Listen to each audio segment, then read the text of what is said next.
वक्रतुंड महाकाय सूर्यकोटि संप्रभ निर्विघ्नं कुरु मे देव सर्वकार्येषु सर्वदा। हरे कृष्णा दोस्तों, माघ मास महात्म सुनने वाले सभी भक्तों का आज की कथा में हार्दिक स्वागत है। भगवान विष्णु और माँ लक्ष्मी की कृपा सदैव ही आप सभी पर और आपके समस्त परिवारजनों पर बनी रहे। दोस्तों, आज आप सुनेंगे 8वें अध्याय का महात्म्य। यमदूत कहने लगा कि तुमने बड़ी सुंदर वार्ता पूछी है। यद्यपि मैं पराधीन हूँ, फिर भी तुम्हारे स्नेहवश अपनी बुद्धि के अनुसार बतलाता हूँ।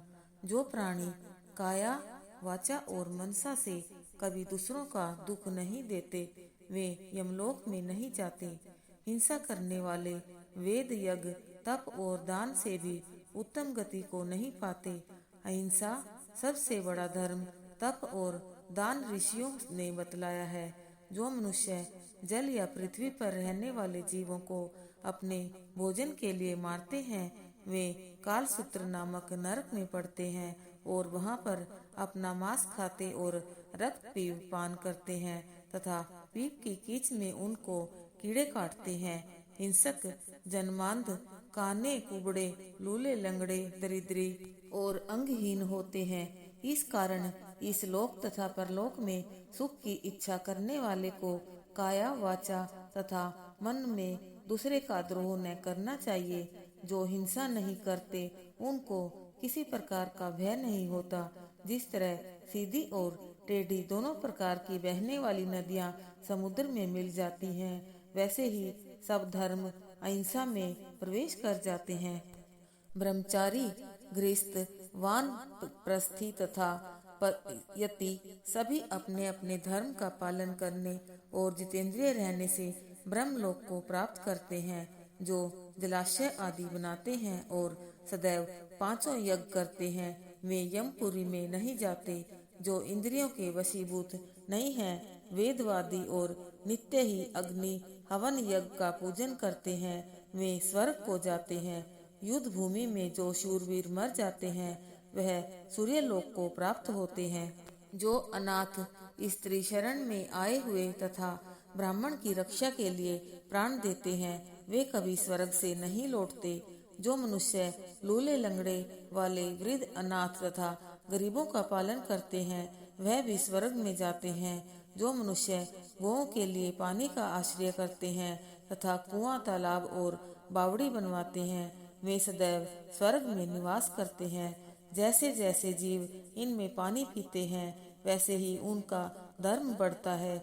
जल से ही मनुष्य की प्राण है, इसलिए जो प्याऊ आदि लगाते हैं, वह अक्षय स्वर्ग को प्राप्त होते हैं। बड़े बड़े यज्ञ भी वह फल नहीं देते, जो अधिक छाया वाले वृक्ष मार्ग में लगाने से देते हैं। जो मनुष्य वृक्ष रोपण करता है, वह सदैव दानी और यज्ञ करने वाला होता है। जो अच्छे फल और अच्छी छाया वाले मार्ग के वृक्षों को काटता है, वह नरकगामी होता है। तुलसी का वृक्ष लगाने वाला सब पापों से छूट जाता है। जिस घर में तुलसी वन है, वह घर तीर्थ समान है और उस घर में कभी यमदूत नहीं जाते। तुलसी की सुगंध से पितरों का चित्त आनंदित हो जाता है और वे विमान में बैठकर विष्णु लोक को जाते हैं। नर्मदा नदी का दर्शन, गंगा का स्नान और तुलसी दल का स्पर्श, यह सब बराबर बराबर फल देने वाले हैं। हर एक द्वादशी को ब्रह्मा भी तुलसी का पूजन करते हैं। रत्न, सोना, फूल तथा मोती की माला के दान का इतना पुण्य नहीं जितना तुलसी की माला के दान का। जो फल आम के 1000 और पीपल के 100 वृक्षों के लगाने से होता है, वह तुलसी के एक वृक्ष के लगाने से होता है। पुष्कर आदि तीर्थ, गंगा आदि नदी, वासुदेव आदि देवता सब ही तुलसी में वास करते हैं। जो मनुष्य 1 बार, 2 या 3 बार रेवा नदी से उत्पन्न शिव मूर्ति की पूजा करता है अथवा स्फुटिक रत्न के पत्थर के आप से आप निकले हुए तीर्थ में, पर्वत या वन में रखी हुई शिव की मूर्ति की पूजा करता है और सदैव ओम नमः शिवाय मंत्र का जाप करता है, वह यमलोक की कथा भी नहीं सुनते। प्रसंग शत्रुता, अभिमान या लोभ से शिव पूजा करने वाले भी यम द्वार नहीं देखते। शिव पूजा के समान पापों को नष्ट करने वाला तथा कीर्ति देने वाला तीन लोक में और कोई काम नहीं है। जो शिवालय स्थापित करते हैं वह शिव लोक में जाते हैं। ब्रह्मा, विष्णु तथा शिव का मंदिर बनवाकर मनुष्य बैकुंठ वासी होता है। जो भगवान की पूजा के लिए फूलों का बाग लगाते हैं वे धन्य हैं। जो माता पिता, देवता और अतिथियों का सदैव पूजन करते हैं वे ब्रह्मलोक को प्राप्त होते हैं। इसी के साथ भी 8वें अध्याय की कथा समाप्त होती है। बोलिए विष्णु भगवान की जय। आइए अब आप सुनेंगे भगवान और कंजूस की कहानी। एक समय की बात है, एक बहुत ही कंजूस व्यक्ति था। उस व्यक्ति का नाम दानचंद था। उसके पास धन तो बहुत था, परंतु उसने कभी किसी को दान नहीं किया था। उसने प्रण ले रखा था कि जीवन में कभी किसी को कुछ भी दान नहीं करना है। उसके घर से कुछ किलोमीटर दूर गंगा नदी बहती थी, परंतु वह कभी गंगा स्नान करने नहीं गया, क्योंकि गंगा स्नान के बाद पंडे पुजारियों को कुछ दान दक्षिणा देनी होती है। गंगा स्नान के बाद दान करना पड़ेगा, इसी डर से वह कभी गंगा स्नान करने ही नहीं गया। उसकी पत्नी उसे दान पुण्य करने के लिए कहती थी, परंतु वह कहता था, इतनी बड़ी दुनिया में हमारा छोटा सा दान करने से क्या होगा। एक दिन उसकी पत्नी ने कहा, अब तो आपका बुढ़ापा आ गया, आप दान पुण्य तो कुछ करते नहीं, कम से कम एक बार जाकर गंगा स्नान ही कराओ। पत्नी की बात मानकर उसने गंगा स्नान करने की हामी भरी। उसके घर से गंगा नदी 12 किलोमीटर दूर थी। रास्ते में कहीं पैसा खर्च न हो जाए, इसलिए वह 12 किलोमीटर पैदल ही चला गया। जब दानचंद गंगा नदी के किनारे पहुंचा तो उसको लगा कि घाट पर जाएंगे तो पंडित दान दक्षिणा मांगेंगे, इसलिए वह स्नान करने मुर्दा घाट चला गया। मुर्दा घाट बिल्कुल सुनसान था। उसने इधर उधर देखा, दूर दूर तक कोई नहीं था। उसने जल्दी से गंगा जी में एक डुबकी लगाई। भगवान जो घट घट के वासी हैं, वह उसे यह सब करता देख रहे थे। भगवान को एक मजाक सूझी। भगवान वहां पर एक पंडित का रूप बनाकर प्रकट हो गए। जैसे ही दानचंद डुबकी लगाकर बाहर निकला, पंडित रूपी भगवान बोले, यजमान की जय हो। पंडित को देखते ही दानचंद कांप गया। वह बोला, यह तो हद हो गई, यह पंडा तो मुर्दा घाट पर भी आ गया। पंडित ने बताया कि मैं एक संतोषी ब्राह्मण हूँ और एकांत में यहाँ मुर्दा घाट पर ही पड़ा रहता हूँ। यहाँ पर कभी कभी आपके जैसा कोई यजमान आ जाता है और मेरा साल भर का इंतजाम इकट्ठे ही कर देता है। आज आप आए हैं, आपको मेरा 1 वर्ष का इंतजाम करना है। तब दानचंद बोला, मैं इतना दान नहीं कर सकता। पंडित बोला, दान तो अपनी श्रद्धा के ऊपर होता है, इसलिए आप 6 महीनों का इंतजाम कर दो। दानचंद बोला, मैं 6 महीनों का इंतजाम भी नहीं कर सकता। पंडित बोला, तो 3 महीने। दानचंद बोला, नहीं। पंडित बोले, 1 महीने का ही कर दो। दानचंद बोला, मैं 1 महीने का तो क्या, मैं 1 दिन का भी इंतजाम नहीं कर सकता। अब पंडित ने कहा, आपको कुछ ना कुछ तो दान करना ही पड़ेगा, नहीं तो हम आपको जल से निकलने नहीं देंगे। थक हार कर दानचंद बोला, 1 आने का दान करूंगा, वह भी उधार। मेरे पास अभी तो कुछ नहीं है, इसलिए मेरे घर आकर 1 आना ले जाना। पंडित ने दानचंद को 1 आना दान करने का संकल्प दिलवा दिया।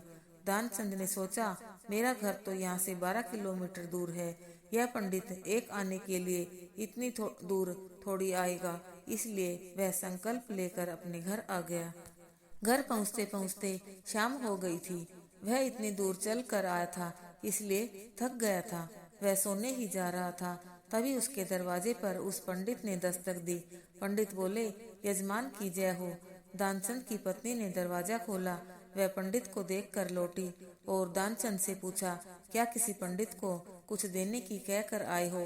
दानचंद बोला, हाँ, मैंने एक पंडा को 1 आना देने का संकल्प लिया है। पत्नी बोली, वह पंडित जी अपना 1 आना लेने दरवाजे पर खड़े हैं। दानचंद ने सोचा, वो पंडित 1 आने के लिए इतनी दूर आ गया। दानचंद ने पत्नी से कहा, जाकर उस पंडित से कह दो कि यजमान बीमार है, इसलिए 3-4 दिन बाद आए।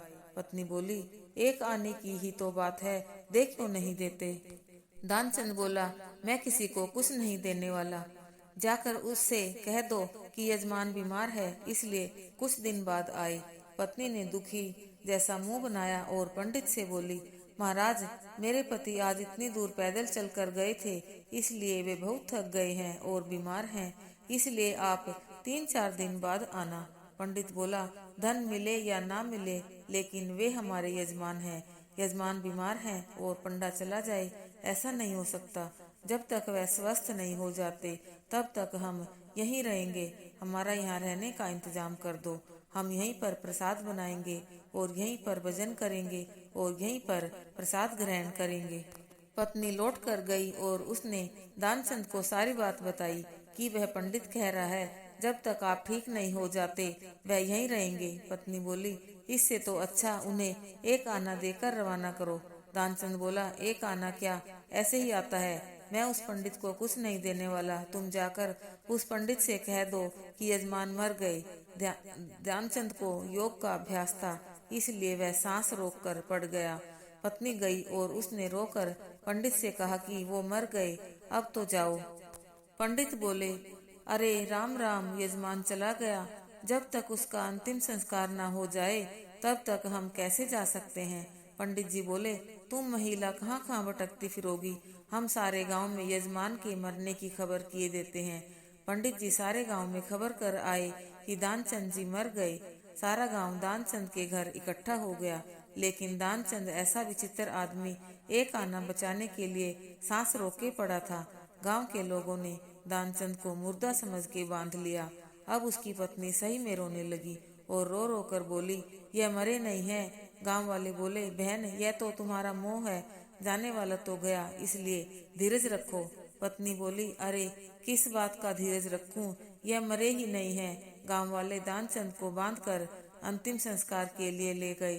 पत्नी बेचारी रोती रह गई, लेकिन वह विचित्र आदमी इतना सब कुछ होने के बाद भी सांसें रोके पड़ा था। सबके साथ पंडित बने भगवान भी उनके पीछे पीछे चल दिए। भगवान ने सोचा, हद हो गई, हम कहीं नहीं हारे, पर आज तो इस दानचंद से हम भी हार गए। ऐसा गजब का विचित्र आदमी हमने कहीं नहीं देखा। एक आना बचाने के लिए यह आदमी बिना मरे मरा पड़ा है और चला जा रहा है।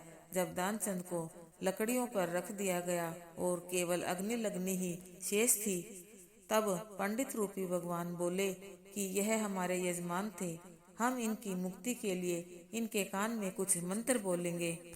भगवान उसके कान के पास मुंह लेकर गए और बोले, मैं भगवान विष्णु हूँ, मैं बैकुंठ से तुमसे नाता जोड़ने आया हूँ।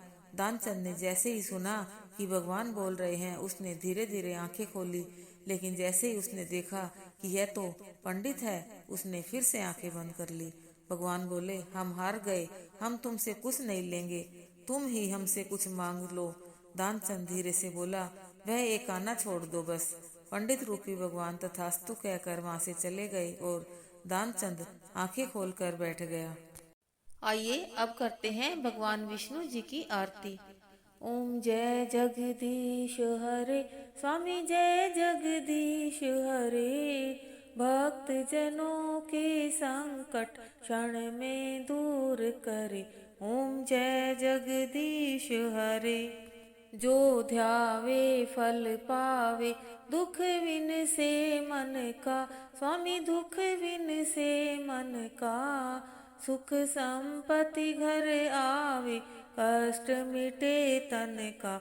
ओम जय जगदीश हरे, मात पिता तुम मेरे, शरण गहूँ में किसकी, स्वामी शरण गहूँ में किसकी, तुम बिन और न दूजा, आस करूँ मैं जिसकी।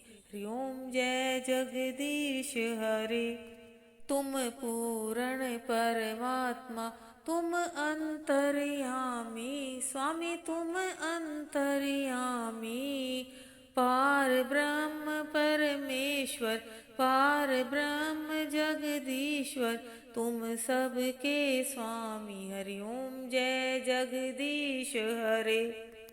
तुम करुणा के सागर, तुम पालन करता, स्वामी तुम रक्षा करता।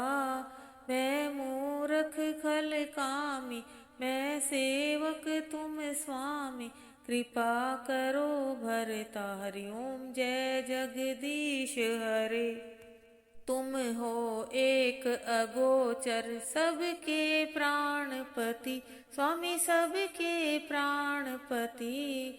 किस विध मिलूं दया में, कैसे आऊं शरण में, तुमको मैं कुमति। हरि ओम जय जगदीश हरे। दीन बंधु दुख हरता, ठाकुर तुम मेरे, स्वामी रक्षक तुम मेरे। अपने हाथ उठाओ, अपनी शरण लगाओ, द्वार प्रणाम तेरे। हरि ओम जय जगदीश हरे। विषय विकार मिटाओ, पाप हरो देवा, स्वामी कष्ट हरो देवा। श्रद्धा भक्ति बढ़ाओ, श्रद्धा प्रेम बढ़ाओ, संतन की सेवा। हरि ओम जय जगदीश हरे। तन मन धन सब कुछ है तेरा, स्वामी सब कुछ है तेरा। तेरा तुझको अर्पण, क्या लागे मेरा। हरि ओम जय जगदीश हरे। श्याम सुंदर जी की आरती, जो कोई नर गावे, स्वामी प्रेम सहित गावे। कहत शिवानंद स्वामी, कहत हरि हर स्वामी, मनवांछित फल पावे। ओम जय जगदीश हरे। यमुना किनारे गौएं चराए, संग ग्वाला बाला, स्वामी संग ग्वाला बाला। बंसरी की तान सुनावे, गीता वाला ज्ञान सुनावे, जय जय नंद लाला। हरि ओम जय जगदीश हरे। ओम जय जगदीश हरे, स्वामी जय दीनानाथ हरे। भक्त जनों के संकट, दास जनों के अवगुण, बंसरी वाला दूर करे। हरि ओम जय जगदीश हरे। ओम जय जगदीश हरे।